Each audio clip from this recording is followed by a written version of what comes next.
जय हिंद साथियों, स्वागत है आपका self study classes with Sumit Jain YouTube channel में। हिंदी साहित्य की दोस्तों रोज अपनी फनी ट्रिक वाले वीडियो आते हैं, तो आप लोग वीडियो को लाइक जरूर करें और चैनल को सब्सक्राइब कर लें, ठीक है।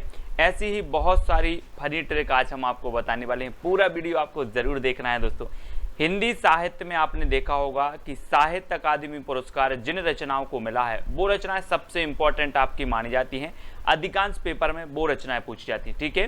तो मैं आज वो रचनाएं साहित्य अकादमी जिनको पुरस्कार मिला है उन रचनाओं को आपको बहुत ही फनी ट्रिक से याद करवाने वाला हूं, ठीक है।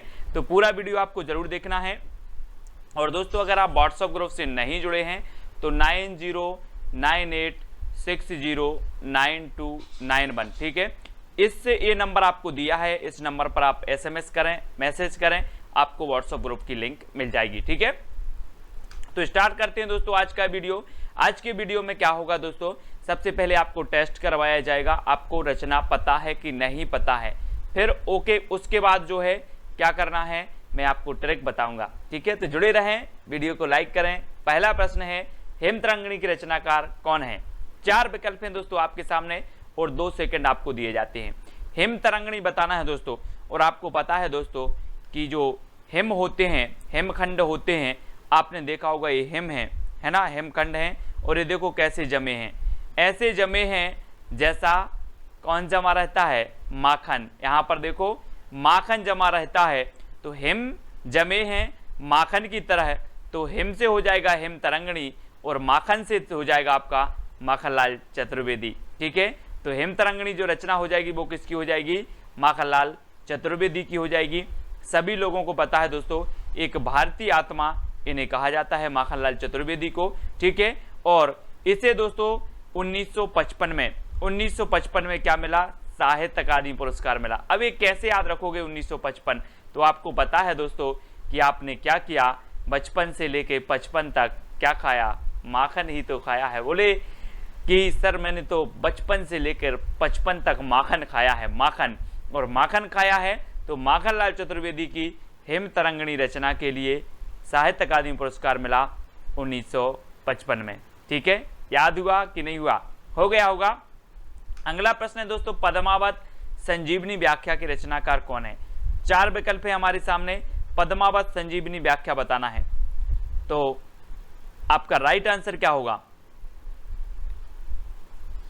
उत्तर हो जाएगा दोस्तों आपका बिल्कुल सही, वासुदेव शरण अग्रवाल, यानी कि बी नंबर आपका बिल्कुल सही है दोस्तों। और हमें दोस्तों वासुदेव की शरण में अगर जाना है तो अपने पद्मों, अपने पदम से, अपने पैर से चल करके जाना होगा, है ना। पदम से चल करके जाना है कहाँ, वासुदेव की शरण में, ठीक है। तो आपका वासुदेव शरण अग्रवाल हो जाएंगे क्या, पद्मावत संजीवनी व्याख्या के। अब इसको कब साहित्य अकादमी पुरस्कार मिला ये चीज भी आपको बतानी है। तो दोस्तों 1956 में साहित्य अकादमी पुरस्कार मिला पद्मावत संजीवनी व्याख्या के लिए। और 56 इंच का सीना फुला करके हमें वासुदेव शरण की क्या है, वासुदेव की शरण में जाना है। वो भी कैसे जाना है, पद्मों से जाना है, तो पद्मावत संजीवनी व्याख्या, इस प्रकार से याद करेंगे, ठीक है। अगला बताना दोस्तों, बौद्ध धर्म दर्शन की रचनाकार कौन है? 4 विकल्प हैं अपने सामने, रामधारी सिंह दिनकर, वासुदेव शरण अग्रवाल, आचार्य नरेंद्र देव, राहुल सांकृत्यायन। तो बौद्ध धर्म दर्शन, दोस्तों आप भी बौद्ध धर्म के दर्शन करने जाते होंगे, जाते हैं। वैसे ही जो बौद्ध धर्म दर्शन करने गए, कौन गए, नरेंद्र देव गए। और नरेंद्र देव अपनी संतान को साथ में लेके गए, संतान को साथ में लेके गए। तो दोस्तों संतान को साथ में लेके गए, तो बौद्ध धर्म दर्शन को 1957 में क्या मिला, साहित्य अकादमी पुरस्कार मिला। और ये रचना किसकी है, तो ये रचना है नरेंद्र देव की, ठीक है। इस प्रकार से याद रखेंगे। आपसे पूछा जाएगा बौद्ध धर्म दर्शन के रचनाकार कौन है, तो आपको बताना है नरेंद्र देव, ठीक है। और नरेंद्र देव जो है अपनी संतान को साथ में लेकर के बौद्ध धर्म के दर्शन करने गए थे, ठीक है। अगला बताना है मध्य एशिया का इतिहास के रचनाकार कौन है? 4 विकल्प हैं दोस्तों, 4 में से आपका राइट आंसर क्या हो जाएगा दोस्तों, मध्य एशिया का इतिहास बताना है। और इसके जो रचनाकार हो जाएंगे वो कौन हो जाएंगे, मध्य एशिया का इतिहास यानी कि राहुल सांकृत्यायन। राहुल सांकृत्यायन यानी कि ड नंबर आपका बिल्कुल सही है दोस्तों। मध्य एशिया का इतिहास गवाह है कि राहुल जी, आपने नाम सुना होगा, राहुल जी की क्या नहीं हुई, शादी नहीं हुई। क्या वे 58 साल में शादी करेंगे? कितने साल में? 58 साल में शादी करेंगे क्या, है ना। और पूरे मध्य एशिया में घूम आए हैं, लेकिन उन्हें अभी तक क्या नहीं मिली है, कोई अच्छी लड़की नहीं मिली है। राहुल सांकृत्यायन याद रख लेना, ठीक है। तो मध्य एशिया का इतिहास क्या है? राहुल सांकृत्यायन की रचना है और 1958 में इसे साहित्य अकादमी पुरस्कार मिला। तो ये चीज भी आपको याद रखनी है, ठीक है। मध्य एशिया का इतिहास, राहुल सांकृत्यायन, और 1958 में क्या मिल गया? साहित्य अकादमी पुरस्कार मिला। अगला है दोस्तों संस्कृति के 4 अध्याय। ये कौन है? संस्कृति के 4 अध्याय दिन में पढ़ना है या रात में पढ़ना है? तो जल्दी से आप बताएं। संस्कृति के 4 अध्याय दोस्तों हमें दिन में पढ़ना है, इसलिए रचना किसकी हो जाएगी? दिनकर जी की हो जाएगी, ठीक है। दिनकर जी की हो जाएगी। और 59 है ना, 59 याद रख लेना, 59 की है, 1959 की। और याद रखना कि संस्कृति के 4 अध्याय हमें 59 दिन में पढ़ना है। कितने दिन में पढ़ना है? 59 दिन में पढ़ना है। तो 1959 इसको साहित्य अकादमी पुरस्कार मिलेगा 1959 में, और 59 दिन में मिलना है। तो दिनकर इनकी रचना हो जाएगी, दिनकर की रचना हो जाएगी संस्कृति के 4 अध्याय, ठीक है। तो 1959 आपको याद रख लेना है। इस रचना के लिए इन्हें ज्ञानपीठ पुरस्कार मिला है। अगला देखते हैं दोस्तों, कला और बूढ़ा चांद के रचनाकार कौन है? तो बहुत ही बढ़िया रचना है दोस्तों।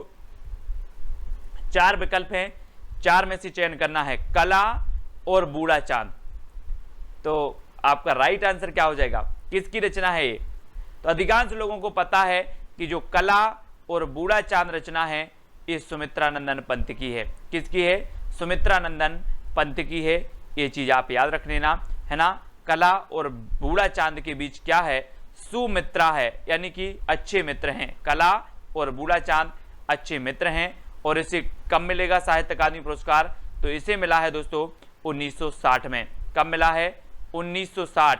अब दोस्तों जब कोई व्यक्ति 60 साल का हो जाता है तो बूढ़ा कहा जाता है, बूढ़ा, है ना, बूढ़ा चांद, है ना। तो 60 साल का हो गया मतलब वो क्या कहलाने लगता है? अब तो यार बोले हम बूढ़े हो गए हैं, बूढ़े 60 साल के हो गए हैं। तो कला और बूढ़ा चांद ये सुमित्रानंदन पंत की रचना है और 1960 में इसे साहित्य अकादमी पुरस्कार भी मिला है। ये चीज भी आपको याद रखनी है, ठीक है। भूले बिसरे चित्र के रचनाकार कौन है? दोस्तों याद रख लेना है कि हमें भूले बिसरे चित्र जो होते हैं, आपको पता है कि जब हम बचपन में रहते थे और हम भगवती की बहुत आराधना करते थे, भगवती की बहुत आराधना करते थे। अब आपको भूले बिसरे चित्र याद आ रहे कि नहीं आ रहे? आपको आ रहे होंगे कि आप भगवती की क्या करते थे? अगरबत्ती लगाते थे, पूजा करते थे, अर्चना करते थे। याद आ रहे हैं कि नहीं आ रहे? आ रहे हैं। तो भूले बिसरे चित्र किसके? भगवती के, यानी कि भगवती चरण वर्मा, है ना। भूले बिसरे चित्र भगवती के, तो भगवती चरण वर्मा। और इसे साहित्य अकादमी पुरस्कार मिल गया 1961 में, ठीक है। कब मिल गया? 1961। ये चीज आपको याद रख लेना है, 61, ठीक है ना। 61 याद रखेंगे। 1960 में आपकी जो कला और बूढ़ा चांद है इसे साहित्य अकादमी पुरस्कार मिल गया और 1961 में भूले बिसरे चित्र के लिए भगवती चरण वर्मा को मिल गया, ठीक है। अगला बताना दोस्तों, कलम का सिपाही की रचनाकार कौन है? कलम का सिपाही। तो 4 विकल्प हैं दोस्तों, आपका बिल्कुल सही आंसर क्या हो जाएगा? आपने देखा होगा दोस्तों कि जो कलम से लिख गया एक बार, कलम से एक बार लिख गया वो क्या हो जाता है? बोले अमर हो गया। कलम से लिख गया मतलब अमर हो गया। तो कलम का सिपाही कौन होगा? अमर हो गया तो अमृत राय, अमृत राय का है, ठीक है। अमृत राय की रचना है कलम का सिपाही और इसे 1963 में साहित्य अकादमी पुरस्कार मिला, ठीक है। तो ये चीज आपको याद रखनी है कि कलम का सिपाही जो रचना है ये दोस्तों अमर हो गई। कलम से जो लिख गया वो अमर हो गया तो अमृत राय, ठीक है। और अमृत कितने लोग पिएंगे? 63 लोग पिएंगे। कितने लोग? 63। आपने पढ़ा होगा 63 सलाह का पुरुष, पढ़े हैं। पुष्पदंत की रचना है एक महापुराण, महापुराण में 63 सलाह का पुरुषों का वर्णन किया गया है। और कलम का सिपाही अमृत राय की पुस्तक है दोस्तों। और अमृत 63 पुरुष पिएंगे। कौन पिएंगे? 63। तो 1963 में इसे साहित्य अकादमी पुरस्कार मिला है। ये चीज आपको याद रखनी है, ठीक है। अगला है दोस्तों, आंगन के पार द्वार के रचनाकार कौन है? दोस्तों आंगन के पार द्वार, आंगन में जो द्वार रहता है उसके आप आर पार कितनी बार हुए, आपको पता है क्या? बोले सर मुझे नहीं पता, मैं इतना बड़ा हो गया, अज्ञेय है, मुझे पता ही नहीं, ठीक है। अज्ञेय है कितनी बार आर पार हुआ, ठीक है। तो आंगन के पार द्वार की रचना हो जाएगी आपकी अज्ञेय की, और इसे कब मिला? 1964 में मिला, ठीक है। 64, तो याद रख लेना है 64 में इसे साहित्य अकादमी पुरस्कार मिला आंगन के पार द्वार के लिए, ठीक है। याद रखेंगे कि सर मैं 64 साल का हो गया, मैं 64 साल का हो गया, आंगन के पार द्वार आर पार कितनी बार गया, अज्ञेय है, मुझे ज्ञात नहीं है। कितने साल के हो गए आप? 64 साल के हो गए, है ना। आंगन के आर पार गए, कितनी बार गए? अज्ञेय, ठीक है। इस प्रकार से याद रखेंगे। रस सिद्धांत के रचनाकार कौन है? अज्ञेय, नगेंद्र, जैनेन्द्र या फिर अमृत राय। तो रस सिद्धांत की हमें बताना है दोस्तों। अब वो रस सिद्धांत नहीं समझ लेना कि जो रस सिद्धांत भरत मुनि ने दिया था, लेकिन ये रस सिद्धांत रचना है। और ये रस सिद्धांत किसकी है? तो ये याद रखना है दोस्तों, ये आपकी डॉक्टर नगेंद्र की है। किसकी है? नगेंद्र की है, नगेंद्र की, है ना। और आपको पता है कि नाग, नगेंद्र से आप याद रखेंगे नाग, और नाग में जो विष का रस होता है, विष का क्या होता है? रस होता है ना। तो रस होता है दोस्तों किसमें? नाग में होता है, ठीक है। कौन सा होता है? विष का रस होता है। और 1965 में जो है क्या मिला आप इन्हें? साहित्य अकादमी पुरस्कार मिला। या फिर ऐसे भी याद रख लेंगे कि नाग पंचमी को हम नांग को रस पिलाते हैं, है ना। याद रख लेना, नांग को रस पिलाते हैं। तो रस सिद्धांत डॉक्टर नगेंद्र की है, और 1965 में जो है इसे क्या मिला? साहित्य अकादमी पुरस्कार मिला। तो सभी लोग याद रखेंगे, है ना। और डॉक्टर नगेंद्र हैं दोस्तों, तो डॉक्टर नगेंद्र कैसे हैं? बहुत बुजुर्ग हैं, बोले बहुत बुजुर्ग हैं, 65 साल के हैं, लगभग 65 साल के, है ना। तो 1965 डॉक्टर नगेंद्र की रचना रस सिद्धांत के लिए क्या मिल गया? साहित्य अकादमी पुरस्कार मिल गया। मुक्तिबोध के रचनाकार कौन है? मुक्तिबोध के बताना है दोस्तों। और आपको पता है कि जो जैन लोग होते हैं, जैन लोग बोलते हैं कि हमें मुक्ति मिल जाए, हंसते हंसते हुए मुक्ति मिल जाए, है ना। इस संसार के सुख दुख से मुझे कुछ नहीं लेना देना, मुझे मुक्ति मिल जाए, इस संसार से मुक्ति मिल जाए। कौन लोग बोलते हैं? जैन लोग, है ना। यही बोलते हैं। महावीर भगवान ने कहा है कि शरीर का कल्याण मत करो, आत्मा का कल्याण करो, आत्मा की मुक्ति करो, है ना। तो मुक्तिबोध जैनेन्द्र कुमार की रचना है। और दोस्तों 1966 में इसे क्या मिला? 1966 में मिल गया दोस्तों, क्या मिल गया? यानी साहित्य अकादमी पुरस्कार मिल गया। और दोस्तों याद रख लेना, ये आपकी है मुक्तिबोध की। और 66 मतलब क्या हो जाएगा? अगर किसी को बहुत अच्छे से मुक्ति मिल जाती है, मोक्ष मिल जाता है, मतलब वो क्या लग गया दोस्तों? डबल छक्का, है ना। आप जैसे 6 लगता है मैच में और खुश होते हो, ऐसे ही अगर किसी को अच्छी मुक्ति मिल जाए, है ना, तो वो डबल छक्का हो जाएगा, है ना। डबल खुशी आपको मिल जाएगी, है ना। 6 तो 1966 याद रखेंगे। 1966 मुक्तिबोध को, जैनेन्द्र कुमार की मुक्तिबोध रचना को साहित्य अकादमी पुरस्कार मिला। अमृत और विष के रचनाकार कौन है? तो अमृत और विष, आपको पता है दोस्तों, ये यहाँ पर आया है अमृत, और यहाँ पर भी हम देख रहे हैं अमृत। तो अमृत और विष के रचनाकार कौन होंगे? अमृतलाल नागर, ठीक है। कौन होंगे? अमृतलाल नागर होंगे। और इनकी एक रचना है अमृतलाल नागर की, अमृत और विष। और 1967 में दोस्तों, 1967 में इसे क्या मिल गया? 1967 में साहित्य अकादमी पुरस्कार मिल गया। और दोस्तों आपको पता होगा कि अमृत क्या हो गया है? बोले अमृत और विष सड़ गए हैं, अमृत और विष सड़ गए हैं, तो 67 अमृत और विष, है ना। मैं अमृत और विष लेकर के आया, मैंने पूछा अमृत और विष कहाँ है? बोले वो तो सड़ गए, सड़ गए, तो 67, ठीक है। अमृतलाल नागर की रचना है। और 67 में इसे साहित्य अकादमी पुरस्कार मिला। इस प्रकार से याद रखेंगे। दो चट्टाने की रचनाकार कौन है दोस्तों? दो चट्टाने, आपको पता है कि जो है बच्चन परिवार में दो चट्टाने हैं, दो चट्टाने। बोले हरिवंश राय बच्चन बोले कि अभी 2 चट्टानें और होनी है, एक अमिताभ बच्चन और एक अभिषेक बच्चन, 2 चट्टानें और होनी है। तो 2 चट्टानें ये किसकी होंगी दोस्तों? बच्चन की होंगी, यानी कि हरिवंश राय बच्चन, है ना। और आपको पता है 2 चट्टानें अभी भी हैं, है ना। और दोस्तों इसको कब मिला? तो 1968 में मिला, 1968 में मिला, ठीक है। और आपको पता है कि जो चट्टानें होती हैं वो बिल्कुल अड़ी रहती हैं, अड़ग रहती हैं, है ना। कौन? चट्टानें कैसी रहती हैं? अड़ग रहती हैं, अड़ी रहती हैं। अड़ी से आपका उत्तर हो जाएगा 68, अड़ा रहता है। बोले वो चट्टान ऐसा है, वो चट्टान का जो पर्वत है वो ऐसा है कि वो अड़ा रहता है, तो 68। 2 चट्टानें हरिवंश राय बच्चन और अड़ी रहती हैं, तो 68, 1968 आपका बिल्कुल सही होगा। राग दरबारी के रचनाकार बताना है दोस्तों। मैंने कई बार बताया है कि राग दरबारी, दरबार में कौन बैठा है? बोले मेरा लाल बैठा है ना। भारत माता बोलती है कि मेरे दरबार में मेरा लाल बैठा है, मतलब वीर सपूत बैठे हैं मेरे लाल, है ना। तो राग दरबारी के रचनाकार कौन होंगे? श्रीलाल शुक्ल होंगे। और इसे 1969 में इसे साहित्य अकादमी पुरस्कार मिला दोस्तों। और आपको पता है कि एक भारत माता के लाल का जन्म हुआ था 1869 में, 1869 यानी कि महात्मा गांधी का जन्म हुआ था, है ना। और ये भी भारत माता के लाल थे, ठीक है। और 1969 में भी राग दरबारी को क्या मिल गया? साहित्य अकादमी पुरस्कार मिल गया। और दोस्तों ऐसे ही कई लालों का जन्म हुआ। तो श्रीलाल शुक्ल की 1869 से लेकर के आपको लगा लेना है 100 साल वर्ष 1969, ठीक है। बोले भारत माता के लाल का जन्म हुआ था 1869 में, इसकी 100 साल बाद मतलब 1969, ऐसे याद करना, ठीक है। राग दरबारी। निराला की साहित्य साधना के रचनाकार कौन है? निराला की साहित्य साधना बहुत ही बढ़िया है दोस्तों। निराला की जो कहानी है बहुत ही दुख भरी कहानी है। और दोस्तों इन्होंने साहित्य की सेवा की, साहित्य की साधना की, वो सब छोड़ के, विलासिता का जीवन छोड़ के, विलास का जीवन छोड़ के निराला जी ने साहित्य की साधना की, है ना। काय का जीवन छोड़ के विलास का, तो निराला की साहित्य साधना किसकी रचना हो जाएगी?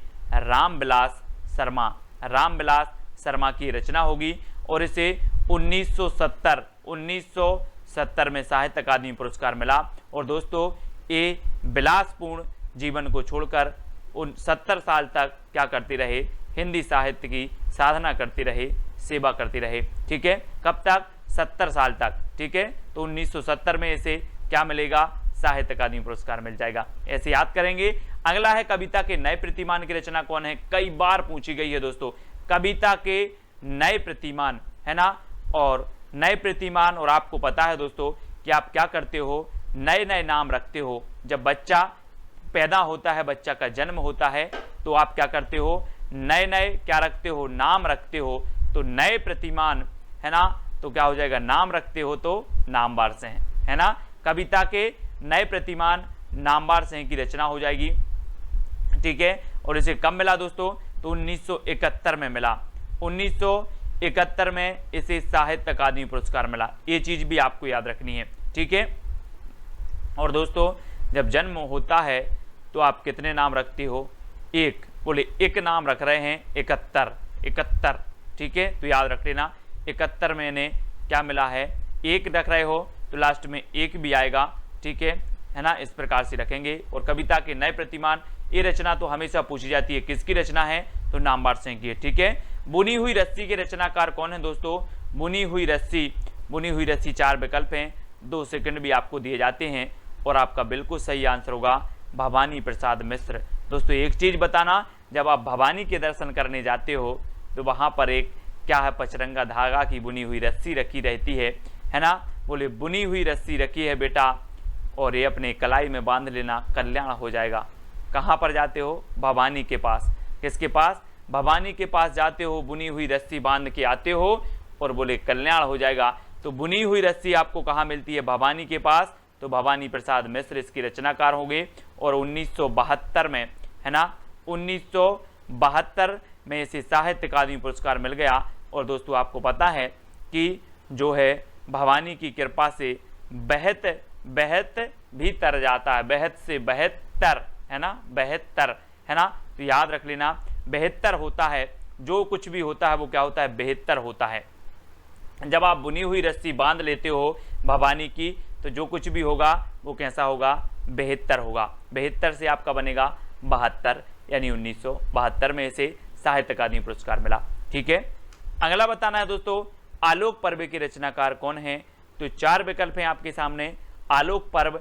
और मैंने कई बार आपको बताया है कि पर्व हमारे भारत में हजारों पर्व होते हैं। कैसे होते हैं, हजारों पर्व होते हैं।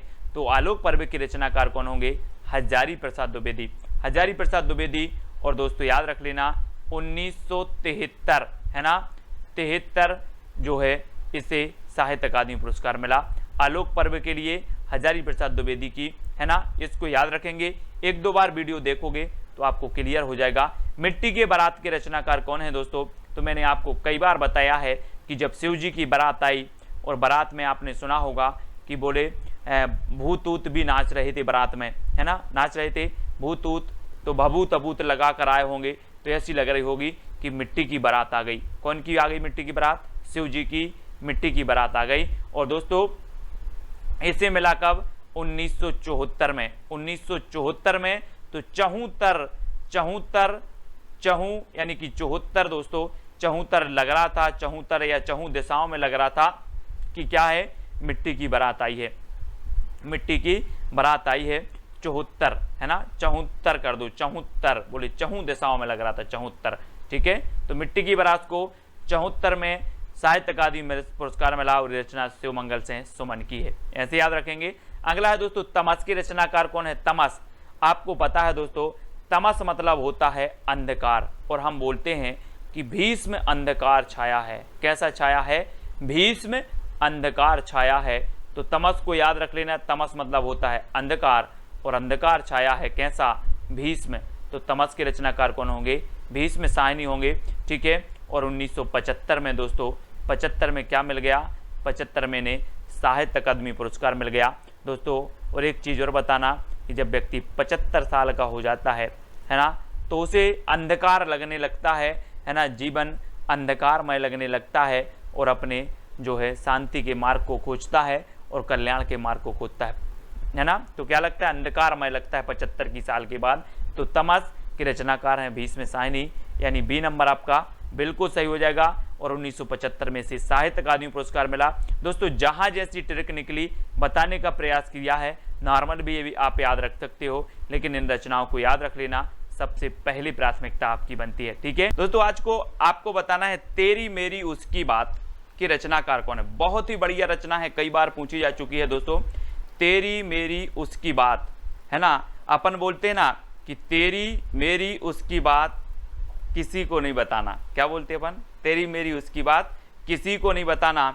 लेकिन मैं आपसे बोल रहा हूं कि अपने एक ग्रुप है, ग्रुप एडमिन है, यस करके है, यस नाम है उनका।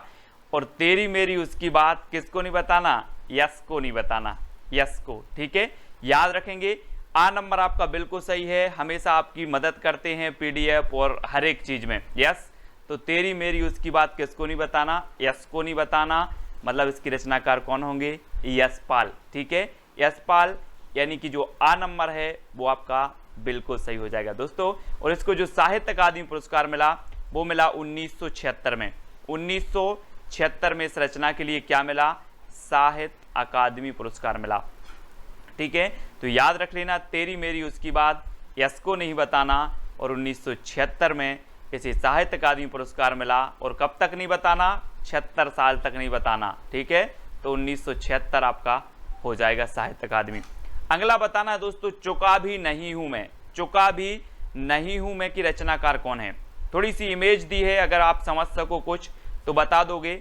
4 विकल्प हैं, 2 सेकंड। आपको पता है दोस्तों, आपको पता है कि जब शेर और हिरन क्या करते हैं, साथ साथ दौड़ते हैं एक दूसरे को, मतलब जो शेर है वो हिरन को पकड़ता है, और हिरन कई बार आपने देखा होगा कि क्या करती है, निकल जाती है, और शेर चूक जाता है ना। लेकिन शेर देखता है आजू बाजू, बोले अभी चूका नहीं हूं मैं, चूका भी नहीं हूं, अभी चूका भी नहीं हूं। तो शेर बोलता है चूका भी नहीं हूं। तो इस जो रचना है वो किसकी हो जाएगी, शमशेर बहादुर जी की। ठीक है, याद रखना दोस्तों, इन्हें कवियों का कवि भी कहा जाता है, शमशेर बहादुर साहब को। और ये क्या करते हैं, हिरन और शेर साथ साथ दौड़ते हैं, साथ साथ दौड़ते हैं तो 1977 में इसे इस रचना के लिए साहित्य अकादमी पुरस्कार मिला। तो साथ साथ से याद रख लेना, है ना। और शेर क्या बोल रहा है कि चूका भी नहीं हूं अभी, दूसरा हिरन देख लेंगे, ठीक है। तो शमशेर बहादुर यानी 12 नंबर आपका बिल्कुल सही हो जाएगा। अगला बताना है दोस्तों, उतना बस सूरज हूं की रचनाकार कौन है? उतना बस सूरज हूं। 4 विकल्प हैं, 4 में से आपको उत्तर बताना है और आंसर आपका क्या हो जाएगा? उतना बस सूरज हूं। तो हम क्या बोलते हैं दोस्तों, जो उभरता हुआ सितारा होता है, जो भारत का भूषण होता है, वो हम बोलते हैं कि आप तो हमारे भारत के क्या हो? सूर्य हो, सूर्य पुत्र हो।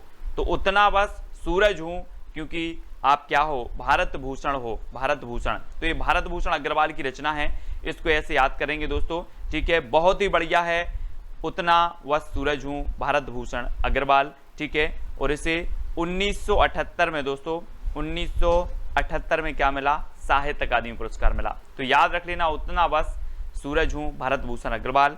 अगला है कल सुनना मुझे। कल सुनना मुझे के रचनाकार कौन है? अब दोस्तों एक चीज बताना, मैं अगर आपसे बोलूं कि आज तो आप लोग सुनते नहीं हो मुझे, जब मैं धूल में मिल जाऊंगा तो कल सुनना मुझे। काय में मिल जाऊंगा? धूल में मिल जाऊंगा तो कल सुनना मुझे। तो इसके जो लेखक होंगे वो कौन होंगे? कौन होंगे? कल सुनना मुझे जब धूल में मिल जाऊंगा, तो आपका उत्तर होगा धूमिल, है ना। धूमिल, कल सुनना मुझे धूमिल की रचना है ना। और इसे कब मिला? 1979 में दोस्तों, 1979 में इसे साहित्य अकादमी पुरस्कार से नवाजा गया। ये चीज भी आपको याद रखनी है, ठीक है। अब मैं आपसे कभी भी पूछूंगा कल सुनना मुझे जब धूल में मिल जाऊंगा, तो धूमिल, ठीक है। धूमिल यानी डी नंबर आपका बिल्कुल सही हो जाएगा। अगला है दोस्तों जिंदगी नामा जिंदा रुख। कई बार पूछी गई ये रचना, और आपको पता है दोस्तों कि हम जब हिंदी साहित्य में पढ़ते हैं तो मीराबाई को जरूर पढ़ते हैं, मीराबाई को पढ़ते हैं, है ना। और मीराबाई को जब हम पढ़ते हैं तो इनके बारे में सिर्फ इतना ही कहा जाता है कि इन्होंने अपनी जिंदगी कृष्ण के नाम कर दी। किसके नाम कर दी? कृष्ण के नाम कर दी। जिंदगी नामा जो रचना होगी वो किसकी होगी? जिंदगी नाम कर दी किसके? कृष्ण के। तो कृष्णा सोबती, है ना।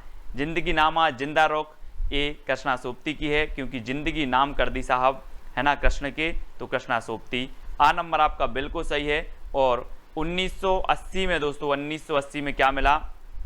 क्या मिला? यानी साहित्य अकादमी पुरस्कार मिला जिंदगी नामा जिंदा रुख के लिए, ठीक है। याद रख लेना, मैं कभी भी पूछूं जिंदगी नामा के रचनाकार कौन है, आप बता दोगे सर जिंदगी नाम कर दी कृष्ण के, ठीक है। तो कृष्णा सोबती, है ना। अगला बताना ताप के ताए हुए दिन। दोस्तों दिन बहुत सारे आते हैं, सुख के दिन आते हैं, दुख के आते हैं। वैसे ही ताप के ताए हुए दिन आए हैं, और आप ताप के ताए हुए दिन कैसे देख रहे हो? अपने लोचन से देख रहे हो। यहाँ पर देखो ये लोचन है ना। और त्रिलोचन यानी कि जिसकी 3 आंखें हो, है ना, वो त्रिलोचन। और ताप के ताए हुए दिन हमने कैसे देखे? लोचन से देखे, तो त्रिलोचन, है ना, त्रिलोचन। अब मैं कभी भी पूछूंगा कि ताप के ताए हुए दिन ये रचना किसकी है, आप बता देना कि सर ताप के ताए हुए दिन आए तो जरूर थे, लेकिन हमने लोचन से देखे थे, त्रिलोचन से देखे थे, ठीक है। तो त्रिलोचन यानी कि बी नंबर आपका बिल्कुल सही हो जाएगा। अगला देखें विकलांग श्रद्धा का दौर के रचनाकार कौन है? 4 विकल्प हैं दोस्तों। विकलांग श्रद्धा का दौर, श्रद्धा आपने देखी होगी दोस्तों। श्रद्धा अपन बोलते ना यार, पूर्ण श्रद्धा से आप अगर काम करोगे तो आपका काम सफल होगा। लेकिन लोगों की आजकल की जो श्रद्धा है वो कैसी हो गई है? विकलांग हो गई है। कैसी हो गई श्रद्धा? विकलांग हो गई है। और इसके बारे में हरि यानी कि भगवान शंकर भी सोचते हैं कि लोगों की श्रद्धा विकलांग हो गई है। तो विकलांग श्रद्धा का दौर है ये। हरि मतलब भगवान और शंकर मतलब शंकर जी। तो हरि शंकर परसाई, है ना, व्यंग्यकार हैं दोस्तों, हरि शंकर परसाई, ठीक है। हरि के प्रति, शंकर के प्रति लोगों की श्रद्धा विकलांग होती जा रही है, इसलिए बहुत सारे क्या है संकट आ रहे हैं। श्रद्धा बना के रखो, श्रद्धा को क्या नहीं करना? विकलांग नहीं करना। तो विकलांग श्रद्धा का दौर हरि शंकर परसाई, ठीक है, ऐसे याद रखेंगे। और दोस्तों इसे 1982 में क्या मिला? साहित्य अकादमी पुरस्कार मिला।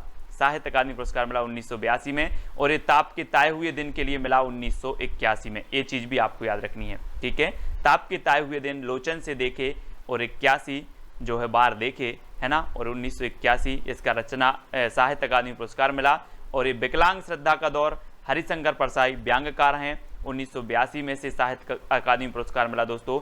अब दोस्तों खूंटियों पर टंगे लोग, खूंटियों पर टंगे लोग, अब ऐसा नहीं लग रहा कि खूंटियों, अगर खूंटी होती तो एक व्यक्ति, और खूंटियों पर यानी कि बहुत सारे लोग खूंटियों पर टंगे हैं। अब बहुत सारे लोग टंगे हैं तो हमें क्या करना पड़ेगा, सर्वे करना पड़ेगा, सर्वे कि यार कितने लोग टंगे हैं ऐसे खूंटियों पर।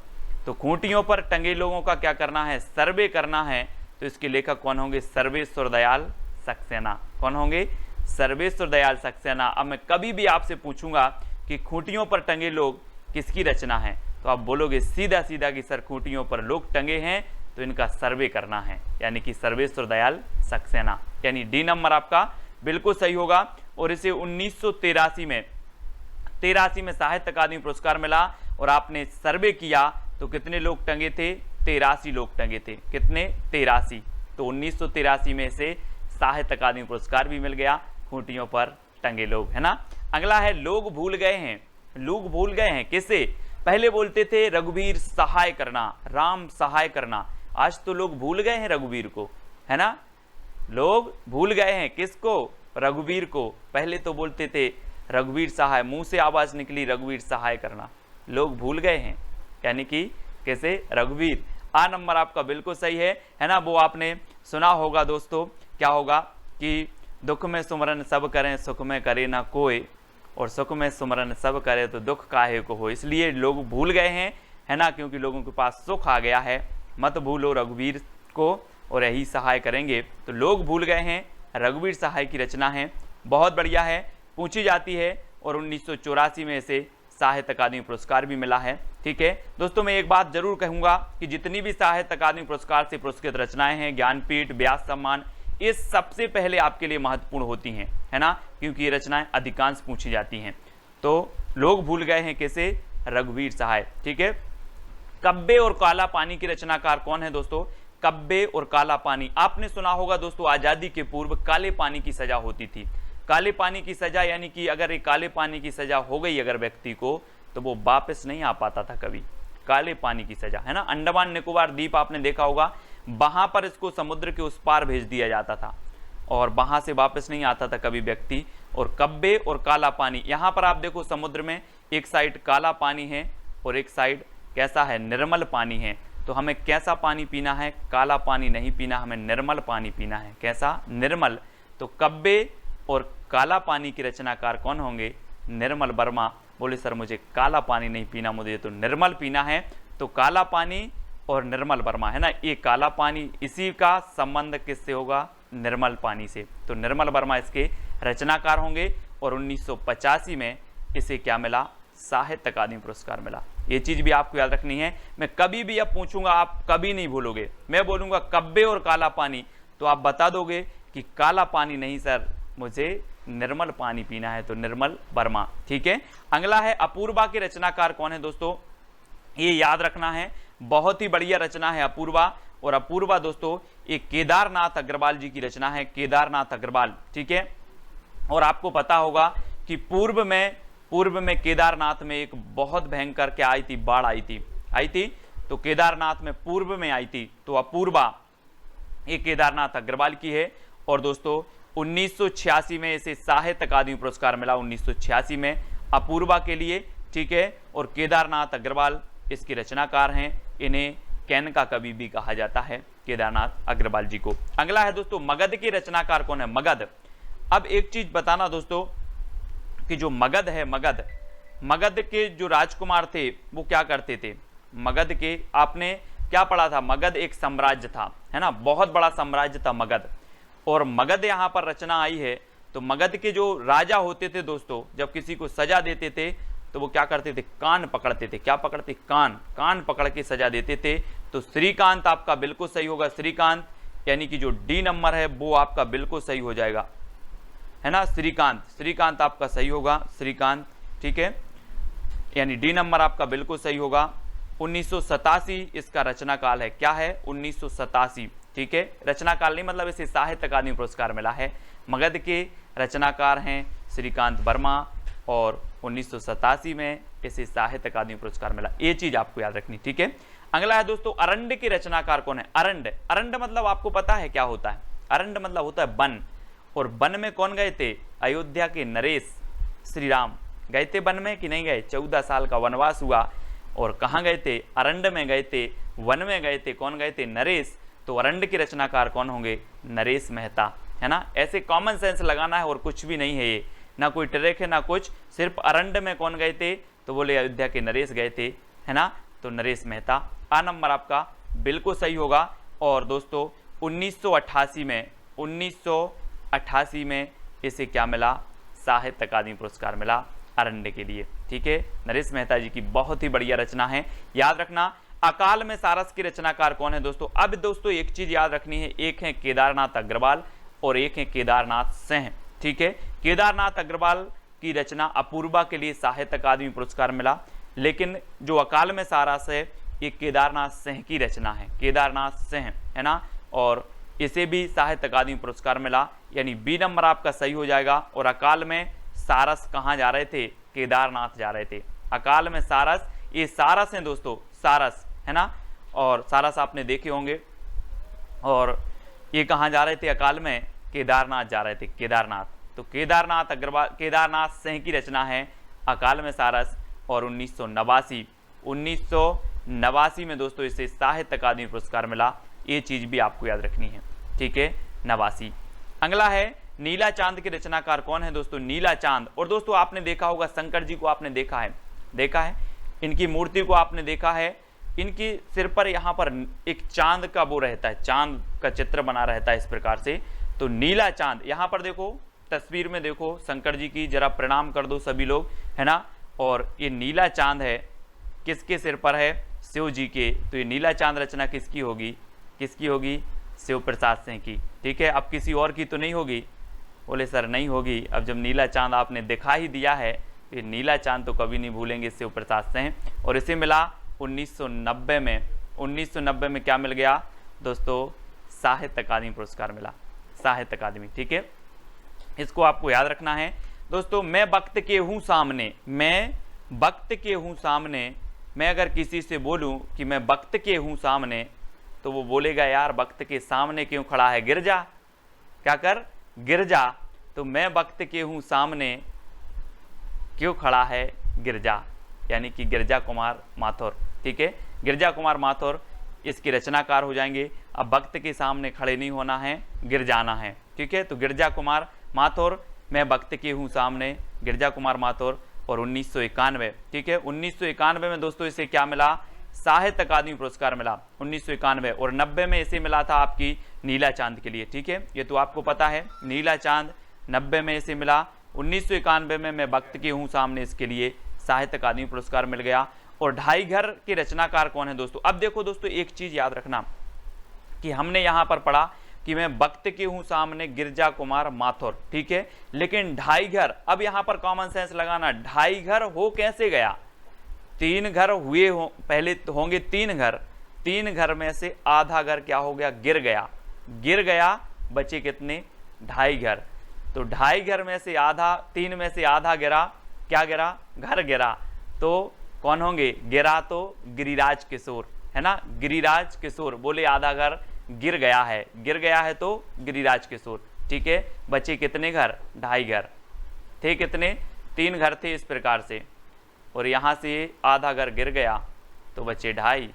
बोले सर ढाई घर, आधा कहाँ गया? बोले गिर गए।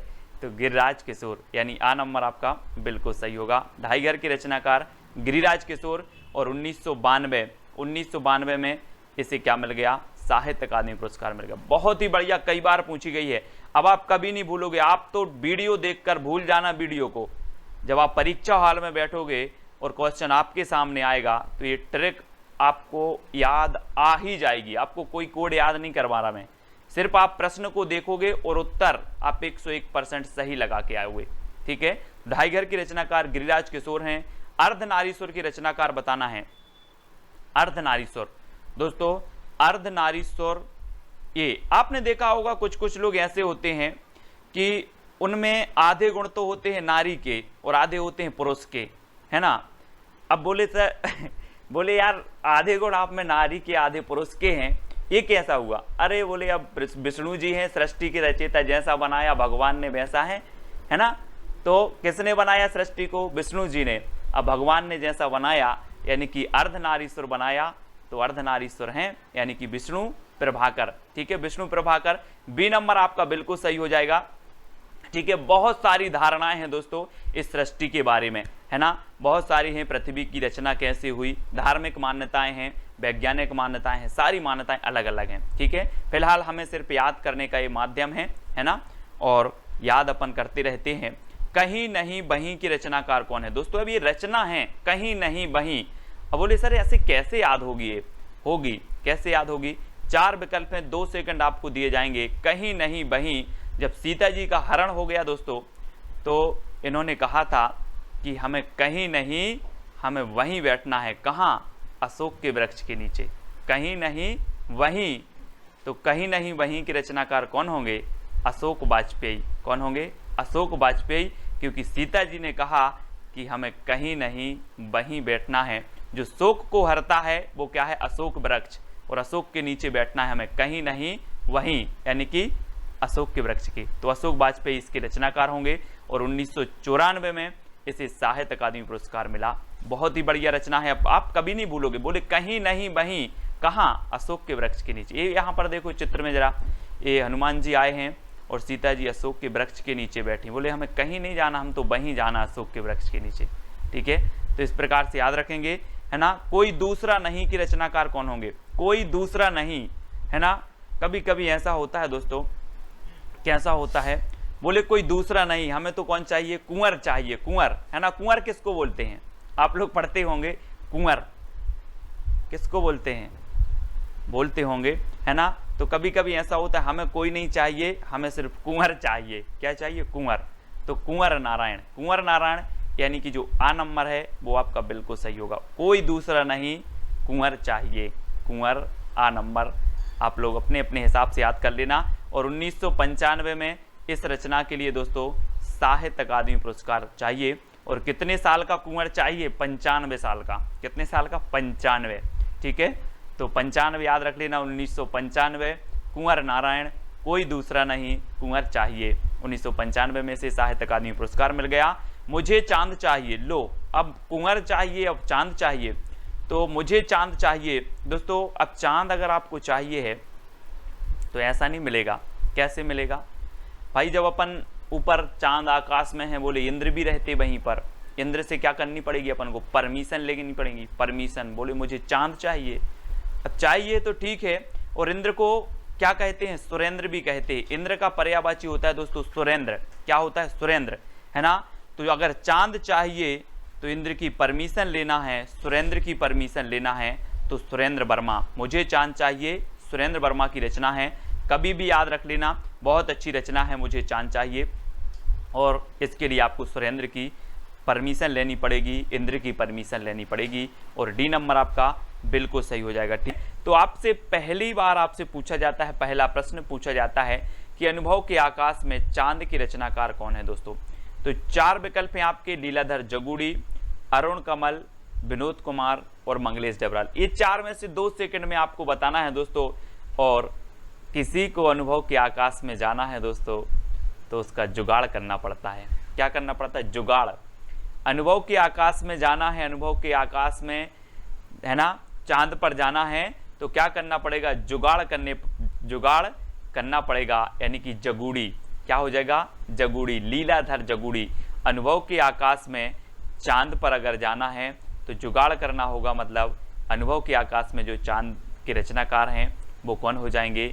लीलाधर जगुड़ी। ठीक है, ये चांद है दोस्तों, और ये अनुभव के आकाश का चांद है, और इस पर जाना है तो यहाँ से आपको जुगाड़ करना पड़ेगा। जुगाड़, राजस्थान में चलता है जुगाड़, है ना। और 1997 में दोस्तों इस रचना के लिए क्या मिला? साहित्य अकादमी पुरस्कार मिला है। ठीक है, अब आपकी अगर संतान बोले कि मुझे अनुभव के आकाश में चांद पर जाना है, तो आप जुगाड़ कर देना। ठीक है, संतान बोलेगी यानी कि 97। ठीक है, 97 में से साहित्य अकादमी पुरस्कार मिला है। ठीक है, ये चीज याद रखनी है दोस्तों। और अगला है नए इलाके में के रचनाकार कौन है? नए इलाके में दोस्तों, अब हमें नए इलाके में कमल खिलाना है। क्या खिलाना है? कमल खिलाना है। तो नए इलाके में की रचनाकार कौन होंगे? अब 2 सेकंड में आप उत्तर बता देना। मैंने थोड़ी सी आपको हिंट दे दी है कि नए इलाके में कमल खिलाना है तो कौन होंगे? अरुण कमल। कौन होंगे? अरुण कमल इसके रचनाकार होंगे। और 1998 में इसे क्या मिलेगा दोस्तों? साहित्य अकादमी पुरस्कार। कब? 1998 में। अब कभी आपसे पूछा जाएगा नए इलाके में, बोले सर कमल खिलाना है, तो अरुण कमल, ठीक है। और 1998 में इसे कौन सा पुरस्कार मिलेगा? साहित्य अकादमी पुरस्कार मिलेगा, ठीक है। तो ये चीज आपको याद रखनी है। दीवार में एक खिड़की की रचनाकार कौन है दोस्तों? दीवार में एक खिड़की, है ना। तो इसको याद करना है कि कोई आपका विनोद नाम का मित्र है और विनोद के दीवार में एक खिड़की है। क्या कहोगे? विनोद के दीवार में एक खिड़की है, यानी कि दीवार में एक खिड़की के रचनाकार होंगे विनोद कुमार शुक्ल, यानी सी नंबर आपका बिल्कुल सही हो जाएगा, विनोद कुमार शुक्ल, दीवार में एक खिड़की, ठीक है। और इसका जो आपका साहित्य अकादमी पुरस्कार मिला वो कब मिला? 1999 में, ठीक है। याद रख लेना दोस्तों, दीवार में एक खिड़की है मतलब काय का फेर है? 99 का फेर है, इसलिए इस खिड़की को बंद करना है, ठीक है। तो दीवार में एक खिड़की, किसकी दीवार में? विनोद की दीवार में एक खिड़की है, मतलब 99 का फेर है। 99 हम बोलते हैं ना यार, 99 का आंकड़ा है। सचिन तेंदुलकर कई बार 99 पे आउट हुआ, 99 का कुछ तो आंकड़ा होगा ना। तो 1999 में इसे साहित्य अकादमी पुरस्कार मिला। ये चीज भी आपको देखनी है। अगला है दोस्तों, हम जो देखते हैं वो कैसा होता है? हम जो देखते हैं वो मंगल मंगल होता है ना। तो मंगलेश डबराल जी की रचना है, हम जो देखते हैं वो कैसा होता है? मंगल मंगल देखते हैं, है ना। कभी हमने अमंगल नहीं देखा, हम जो देखते हैं वो मंगल मंगल देखते हैं, और हम जो देखते हैं वो मंगल मंगल हो जाता है। तो हम जो देखते हैं कैसा देखना है? मंगल मंगल देखना है। मंगल मंगल हो जाए तो मंगलेश डबराल, यानी कि जो विकल्प नंबर आपका डी है वो बिल्कुल सही हो जाएगा। और 2000, जी हाँ दोस्तों, 2000 इसका सन है। 2000 में से साहित्य अकादमी पुरस्कार मिलेगा। और दोस्तों आपको कहीं 2000 रुपये मिल जाएं तो आपका तो मंगल मंगल हो जाएगा, है ना। बोले हम जो देखते हैं वो 2000 का नोट देखते हैं, और बोले मंगल मंगल हो जाता है ना।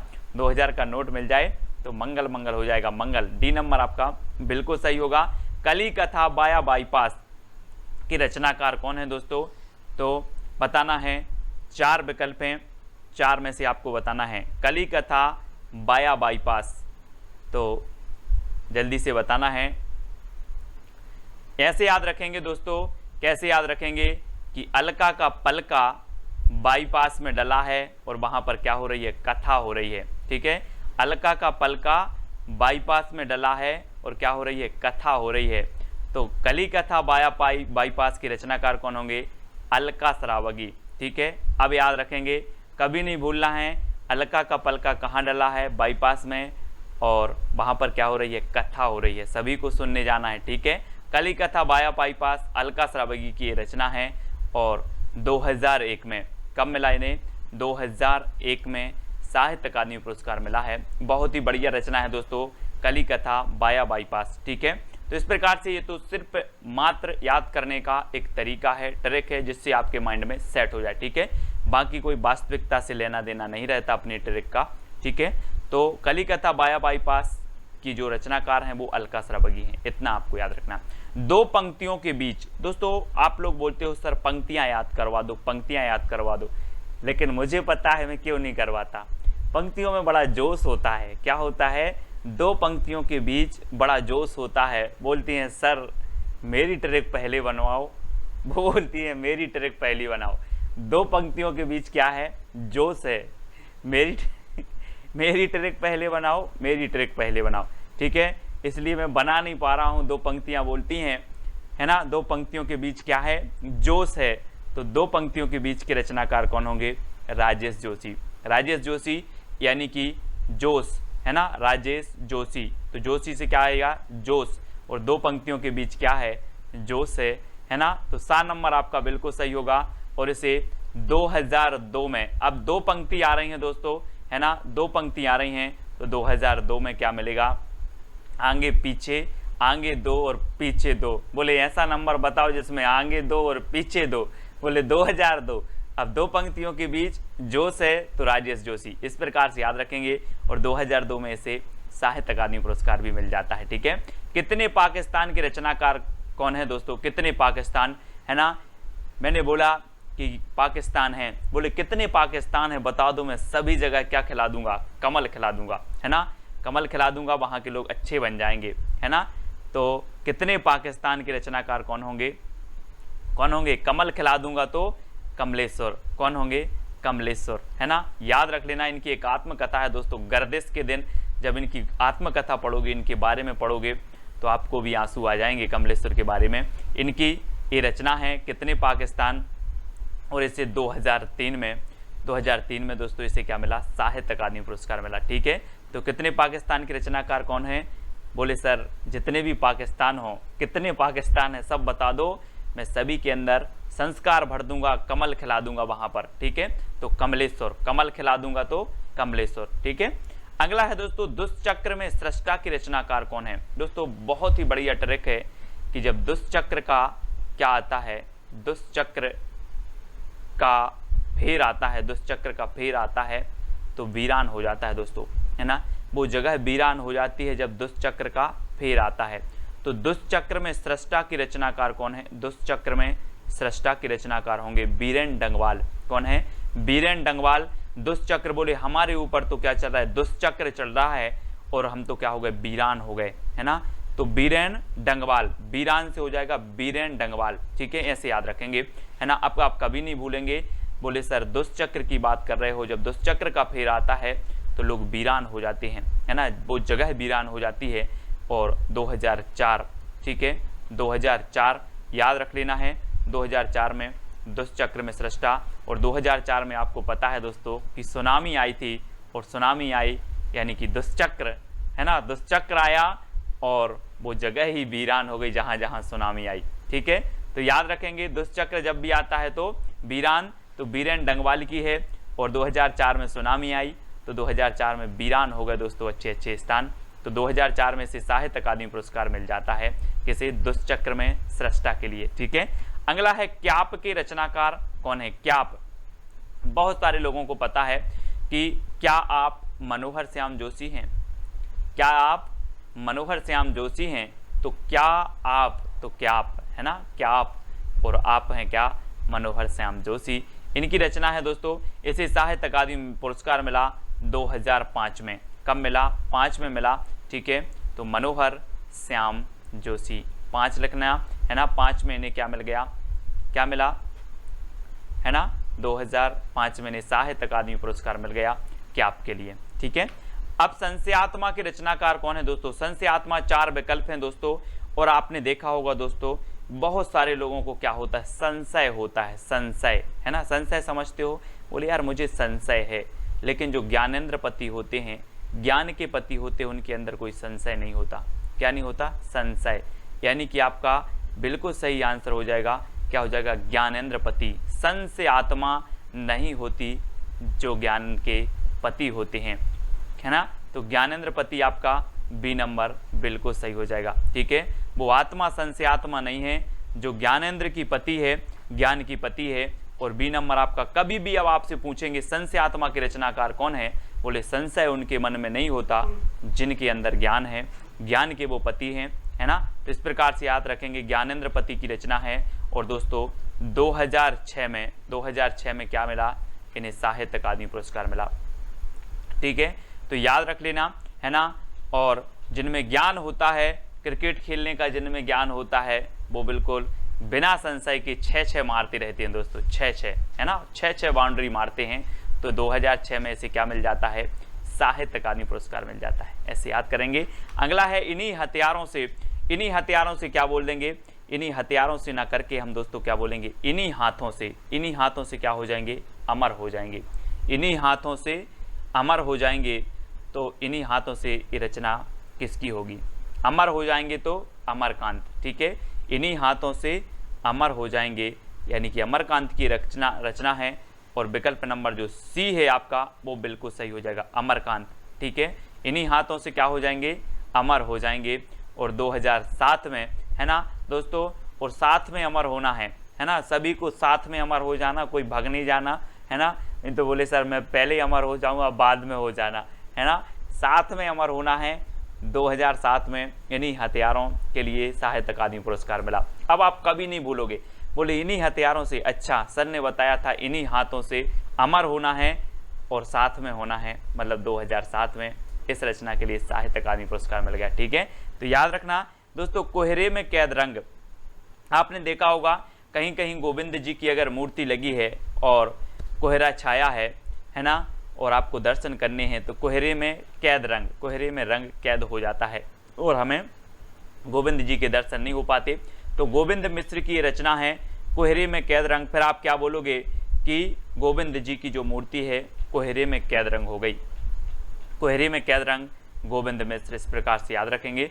ठीक है, और इसे 2008 में क्या मिला दोस्तों, साहित्य अकादमी पुरस्कार मिला। ठीक है, कोहरे में कैद रंग गोविंद मिश्र, है ना, याद रखेंगे गोविंद मिश्र।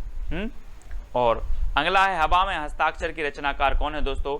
और दोस्तों आपने पढ़ा होगा, 2 सेकंड में आप अपने उत्तर को तो चयन करते रहें, कमेंट में उत्तर बताते रहें। ठीक है, हवा में हस्ताक्षर दोस्तों आपको पता है कि जो कैलाश पर्वत है वहां शंकर जी गए थे तपस्या करने, पता है आपको, पता है। और ये कैलाश पर्वत इतना ऊंचा है, इतना ऊंचा है दोस्तों कि हवा में हस्ताक्षर करता है। कौन, कैलाश पर्वत। तो कैलाश से क्या बनेगा, कैलाश वाजपेयी, कैलाश वाजपेयी हवा में हस्ताक्षर करते हैं। कौन, कैलाश पर्वत। तो इतना याद रख लेना, हवा में हस्ताक्षर कौन करता है, कैलाश पर्वत। तो कैलाश से आपका बनेगा कैलाश वाजपेयी की रचना होगी हवा में हस्ताक्षर। ठीक है, हवा में हस्ताक्षर कैलाश वाजपेयी। अब आप कभी नहीं भूलोगे, मैं बोलूंगा हवा में हस्ताक्षर किसकी रचना है, बोले सर आपने ही तो बताया था कि हवा में हस्ताक्षर करता है कैलाश पर्वत, तो कैलाश वाजपेयी होंगे, है ना। और 2009, ठीक है, 2009 में क्या हुआ, इस रचना को साहित्य अकादमी पुरस्कार मिला। और मैं बोलूंगा आपसे कि आप भी हवा में हस्ताक्षर करोगे क्या, तो आप बोलोगे नो, मुझे नहीं करना हवा में, मैं तो कागज में कर दूंगा, है ना। तो 9 से बनेगा आपका 9, 2009 में इसे साहित्य अकादमी पुरस्कार मिला हवा में हस्ताक्षर के लिए। तो इस प्रकार से याद रखना। अगला है दोस्तों, मोहनदास के रचनाकार कौन है, जल्दी से बताना है। आपने सुना होगा, कई बार सुना होगा, मोहनदास जब भी बात आती है तो आपके अंदर आ जाता है मोहनदास करमचंद गांधी। आता है कि नहीं, सभी लोगों को आता है दोस्तों। जब मोहनदास करमचंद गांधी का उदय हुआ, 1869 में इनका जन्म हुआ, मतलब उदय हुआ, तो ये सारे भारत में क्या लेकर के आए, प्रकाश लेकर के आए। कौन, मोहनदास। तो मोहनदास रचना के रचनाकार कौन होंगे, उदय प्रकाश। कौन होंगे, उदय प्रकाश। बोले सर मोहन का जब उदय हुआ तो प्रकाश लेकर के आए, तो उदय प्रकाश। मोहनदास जो रचना होगी वो किसकी होगी, उदय प्रकाश की होगी। यानी जो डी नंबर है वो आपका बिल्कुल सही होगा। और दोस्तों 2010 जो 10 है, इस मोहनदास रचना के लिए क्या मिला था, साहित्य अकादमी पुरस्कार मिला था। तो याद रख लेना है। और मोहनदास ने 10 देशों में मोहनदास की आज मूर्ति लगी होगी, लगी कि नहीं लगी, लगी है। 10 देश आज मानते हैं मोहनदास करमचंद गांधी जी को, है ना। तो मोहनदास की रचनाकार कौन है, उदय प्रकाश। इस प्रकार से याद रखेंगे। और 10 देशों में मूर्ति लगी है तो 2010 में से क्या मिलेगा, साहित्य अकादमी पुरस्कार।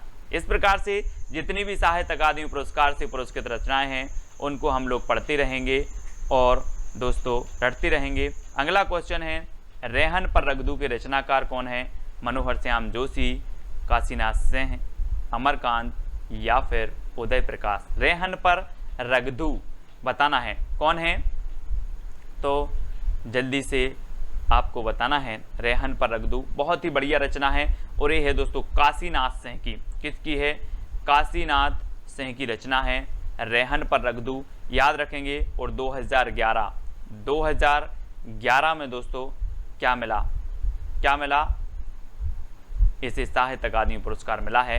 तो याद रख लेना। कैसे याद रखोगे कि जो है काशी बनारस में क्या है, यहाँ पर रेहन पर रगदू छिड़क दी जाती है ना। और 2011 में से मिल गया था। इस प्रकार से आप याद कर लेना, रेहन पर रगदू काशी में रेहन पर रगदू, ठीक है, काशीनाथ सिंह। अगला है पत्थर फेंक रहा हूं की रचनाकार कौन है। पत्थर फेंक रहा हूं, कहां फेंक रहे हो, चंद्र के तले, चंद्र के ताले तोड़ना है। काय के ताले तोड़ना है?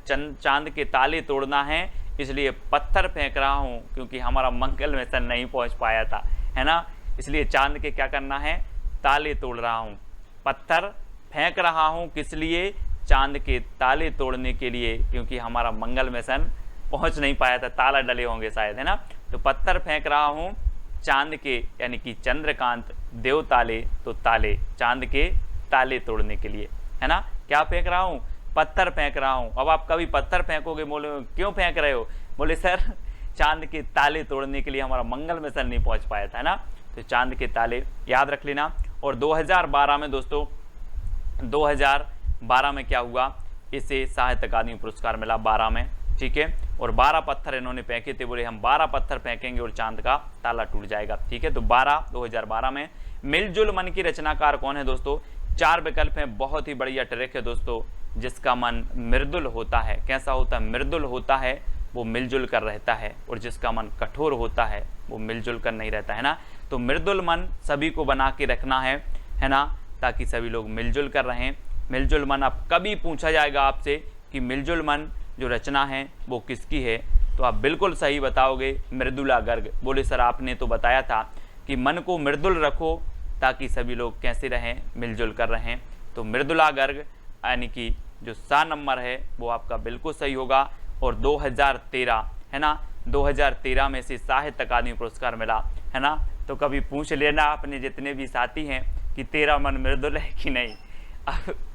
अपने जितने भी साथी हैं, ग्रुप के साथी हैं, जो भी वीडियो हैं, एक दूसरे से पूछ लेना तेरा मन मृदुल है कि नहीं। सर ने तो बोला था कि मृदुल मन करके रखो, है ना, सभी मिलजुल के रहना है। तो तेरा मन मृदुल है कि नहीं, तेरा मन मृदुल है कि नहीं। तो 2013 में इसे क्या मिल गया? साहित्य अकादमी पुरस्कार मिल गया, ठीक है। तो याद रख लेना है, मन को कैसा रखना है? मृदुल, और मिलजुल कर रहना है, ठीक है। और तेरा मन मृदुल है कि नहीं, इस प्रकार से। अगला है विनायक की रचनाकार कौन है दोस्तों? आपको पता है विनायक किसे बोला जाता है? विनायक बोला जाता है दोस्तों गणेश जी को, है ना। आप देखते हैं गणेश जी की पूजन करते हैं और इन्हें विनायक बोला जाता है, ठीक है। और 2 सेकंड में आप अपना उत्तर तो बताते ही जाएंगे। और दोस्तों रमेश चंद्र जो साय हैं, रमेश चंद्र साय, ये विनायक की बहुत पूजन करते हैं। कौन? रमेश चंद्र साय। सभी लोग किया करो, लेकिन ये रमेश चंद्र साय हैं, रमेश चंद्र, ये बहुत पूजन करते हैं किसकी? विनायक की। तो विनायक के रचनाकार कौन होंगे? रमेश चंद्र साय होंगे। और 2014 में क्या मिलेगा? साहित्य अकादमी पुरस्कार मिलेगा, ठीक है। कब? 2014 में विनायक के लिए साहित्य अकादमी पुरस्कार मिला, और ये रचना किसकी है? रमेश चंद्र साय की है, ठीक है। आग की हंसी के रचनाकार कौन है दोस्तों? आग की हंसी, 4 विकल्प हैं, मनोहर श्याम जोशी, रामदरस मिश्र, मृदुला गर्ग या फिर उदय प्रकाश। दोस्तों बहुत ही बढ़िया ट्रिक है कि जब सीता जी की जो अग्नि परीक्षा हुई थी, अग्नि परीक्षा हुई तो आग की हंसी भी चाहती थी कि मुझे राम के दरस मिल जाएं। आग की हंसी क्या चाहती थी? कि मुझे राम के दरस मिल जाएं। और आग की हंसी के जो रचनाकार होंगे वो कौन होंगे? रामदरस मिश्र। अब आप कभी नहीं भूलोगे, है ना। बोले सीता जी की रचना, सीता जी की जब अग्नि परीक्षा हुई तो आग की हंसी भी चाह रही थी कि मुझे क्या मिल जाएं? राम के दरस मिल जाएं। यानी कि आपका जो विकल्प नंबर बी है रामदरस मिश्र, बी नंबर आपका बिल्कुल सही हो जाएगा, बी नंबर, ठीक है। और 2015 में दोस्तों, 2015 में क्या मिला, है ना, क्या मिला? इसे साहित्य अकादमी पुरस्कार मिला, ठीक है, 15, है ना। तो याद रख लेना है आपको, पानी डरा यानी 15, है ना। आग अगर जले तो पानी डरा दे, 15 दे, है ना, पानी डरा दे, इस प्रकार से। तो 15 आपको याद रखना, आग की हंसी, रामदरस मिश्र। अगला है दोस्तों पारिजात उपन्यास की रचनाकार कौन है? पारिजात, है ना दोस्तों। पारी ऐसी खेलना है कि जिसका ना सिरा हो, ना सिरा हो ना कुछ भी हो, पारी ऐसी खेलना है ना। जिंदगी की पारी भी अपन को ऐसा खेलना है कि ना सिरा हो, लोग याद करते करते थक जाएं कि उसने कितना अच्छा किया था। तो कोई सिरा नहीं होना चाहिए, ना सिरा, ठीक है।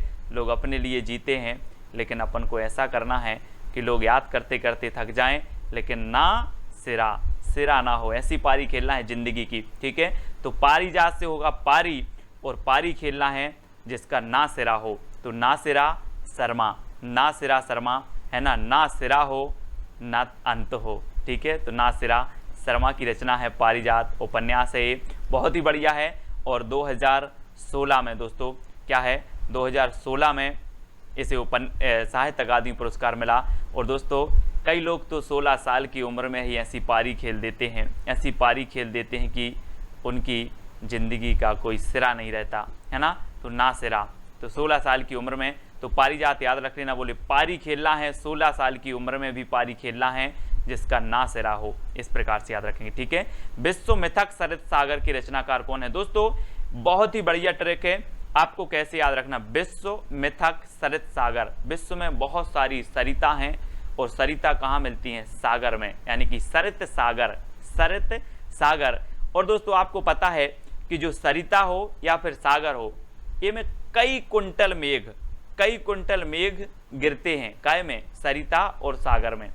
तो सरित सागर में कई कुंटल मेघ गिरते हैं, तो कुंतल मेघ, रमेश कुंतल मेघ इसके रचनाकार होंगे, क्योंकि सरिता और सागर में कई कुंटल मेघ गिरता है ना। तो याद रख लेना, मेघ गिरता है, मेघ से क्या होती है? बरसात होती है ना, तो मेघ से बरसात होती है, पानी गिरता है, तो याद रख लेना कई कुंतल गिरता है, काय में? सरिता और सागर में। तो विश्व में तक सरित सागर, अब सरित से सरिता और सागर में। तो इतना ही आपको जब भी प्रश्न ये आएगा और आपको याद आ जाएगा सरिता और सागर, इसमें तो कई कुंतल मेघ गिरता है, तो कुंतल मेघ, ठीक है। और 2017 में दोस्तों क्या हुआ, 2017 में इसे मिल गया साहित्य अकादमी पुरस्कार, ठीक है। ये चीज आपको याद रखना है, ठीक है। अगला है दोस्तों पोस्ट बॉक्स नंबर 203 की रचनाकार कौन है? बहुत ही बढ़िया रचना है ना, और कई बार पूछी जाती है दोस्तों। आप लोग क्या करते हो, पोस्ट बॉक्स करते हैं कि नहीं, है ना। मैंने पोस्ट बॉक्स कर दिया है यार, आप लोग बोलते हो पोस्ट बॉक्स। और पोस्ट बॉक्स नंबर 203 का हमें क्या बनाना है? चित्र बनाना है। पोस्ट बॉक्स 203 का क्या बनाना है? चित्र बनाना है। तो पोस्ट बॉक्स नंबर 203 के रचनाकार कौन होंगे? चित्रा मुद्गल। यहाँ पर देखो ये पोस्ट बॉक्स नंबर 3 है ना, और ये किसकी है? चित्रा मुद्गल की है। और हमें पोस्ट बॉक्स नंबर 203 का क्या बनाना है? चित्र बनाना है, चित्र, तो चित्रा मुद्गल, ठीक है। और 2018 में दोस्तों, 2018 में क्या हो गया? इस रचना के लिए साहित्य अकादमी पुरस्कार मिल गया 2018 में, ठीक है। तो इसको याद रखेंगे, बोले पोस्ट बॉक्स नंबर 203 का हमें चित्र बनाना है, तो चित्रा मुद्गल 2018 में से साहित्य अकादमी पुरस्कार भी मिल जाएगा। अगला है छीलते हुए अपने को की रचनाकार कौन है? छीलते हुए अपने को, आपको पता है दोस्तों कि किशोर जो होते हैं, किशोर, आपके घर में भी किशोर होते, वो तो छीलते रहते पापा को, 50 का दे दो, 100 का दे दो, छीलते रहते हैं। कौन? किशोर, किशोर। तो नंद किशोर आचार्य, नंद किशोर है ना, नंद होते हैं, बोले मेरा नंद है, छोटा सा नंद है, किशोर है, और वो पापा को क्या कहता है? छीलता रहता है, कभी 50 दे दो, कभी 5 दे दो, कभी 10 दे दो, छीलते हुए अपने को। कौन? किशोर। तो नंद किशोर आचार्य की रचना है ना। और इसे 2019 में दोस्तों क्या मिला? साहित्य अकादमी पुरस्कार मिला। ये चीज आपको याद रखनी है, कभी भी पूछा जाएगा बोले छीलते हुए अपने को, कौन? किशोर, नंद किशोर आचार्य, ठीक है। और 2019 में इसे साहित्य अकादमी पुरस्कार मिल गया। और वैसे भी किशोरों की जो आयु होती है वो 18-19 वर्ष की होती है ना। 12 से 18 वर्ष किशोरावस्था कहलाती है, तो ये किशोर ही कहलाते 19। तो इस प्रकार से याद रखना है दोस्तों। अब आपको बताना है कि सबसे अच्छी ट्रिक कौन सी लगी, ठीक है, कमेंट में जरूर बताना। और साहित्य अकादमी पुरस्कार को मैंने आपको पूरा का पूरा याद करवा दिया। लगभग 60 से ऊपर रचनाएं थी, जिनके कुछ के आपको सन भी याद करवाए हैं, है ना, कुछ के सन भी आपको याद हो गए होंगे, कुछ के कभी भी आपको याद हो गए होंगे। वीडियो कैसा लग रहा है कमेंट के माध्यम से बताएं, कहां तक आपके लिए बेहतर है, कहां तक आपके लिए मददगार है। इस प्रकार के जो वीडियो आ रहे हैं, है ना, वो किस प्रकार से हैं दोस्तों? ये हमारी ट्रिक है, किसी भी प्रकार की कोई भी ट्रिक को आप अन्यथा कभी नहीं लेंगे, है ना। सिर्फ मेरा एक उद्देश्य है याद करवाने का, तो अपन ट्रिक बनाते हैं कि आपको याद हो जाए। मेरा कोई उद्देश्य किसी विशेष से क्या नहीं है, बुराई का नहीं है, किसी भी प्रकार का नहीं है, ठीक है। अब आपको बताना है मुक्ति बोध के रचनाकार कौन है? मुक्ति बोध, दोस्तों मुक्ति बोध हमने बहुत पढ़ा कि मुक्ति हो जाती लोगों की, क्या हो जाती? मुक्ति। बोलते हैं कुछ लोग, बोलते हैं मेरी मुक्ति अच्छे से हो जाए भगवान, बोलते ना, ऐसे ही मुक्ति करना है अपन को भी। और मुक्ति बोध तो अब बोलोगे सर ये तो कवि का नाम है ना, कवि का नाम तो है, लेकिन एक ऐसे कवि हैं जिनकी रचना भी है मुक्तिबोध, है ना। एक रचना पूछी जाती है तुलसीदास, तुलसीदास। अब तुलसीदास आप बोलोगे सर ये तो कवि की रचना, कवि हैं तुलसीदास, नहीं, एक तुलसीदास रचना भी है, कई बार पूछी गई है, यूपी टेट आदि में कई बार पूछी गई है, ठीक है। तो मुक्तिबोध आपको बताना है इसकी रचनाकार कौन है, ठीक है, ये चीज़ आपको बतानी है। और आपको बतानी है दूसरा क्वेश्चन एक आपको बताना है दोस्तों कि जयशंकर प्रसाद का प्रथम ऐतिहासिक नाटक कौन था, है ना। जयशंकर प्रसाद को आप जानते होंगे, छायावाद के प्रवर्तक थे, और इनका प्रथम यानी कि फर्स्ट ऐतिहासिक नाटक जो था वो कौन सा था, ये भी आपको कमेंट में लिखना है, ढूंढ करके लिखना है, याद करके लिखना है, जैसे भी लिखना है।